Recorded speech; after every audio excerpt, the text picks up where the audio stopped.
Hey everyone, and welcome back to the channel. Today, we're diving into a scooter issue that can be frustrating: the slipping clutch. Ever been in a situation where your engine's revving like crazy, but your scooter isn't picking up speed?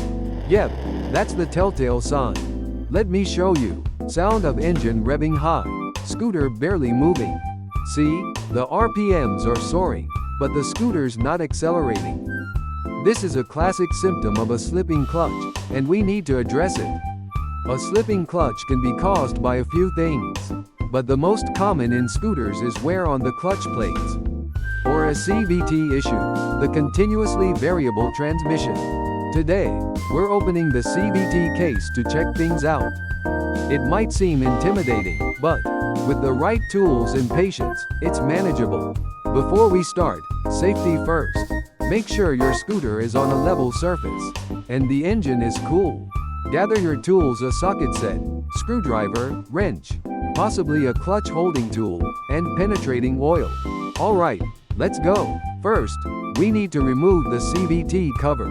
This involves removing screws, so keep track of them. Once out, the cover should come off. It might stick: gently tap it with a rubber mallet, but don't force it. Sound of screws being removed. Sound of tapping with a rubber mallet. With the cover off, you'll see the CVT. This transmits power to the rear wheel, inside the variator, belt, and, importantly, the clutch. The clutch disengages the engine from the rear wheel. It uses friction, and over time, the clutch plates can wear down, causing slipping. Now, let's inspect the clutch. Look for wear.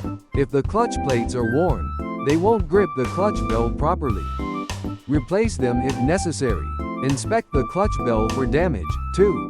To inspect the clutch, you'll likely need to remove it, often held by a nut. You might need a clutch holding tool to stop it from spinning. Sound of tools being used. Once the clutch is out, visually inspect the plates. Look for wear and measure their thickness.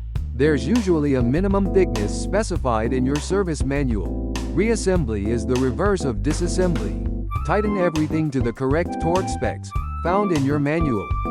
Finally, replace the CVT cover, and you should be good.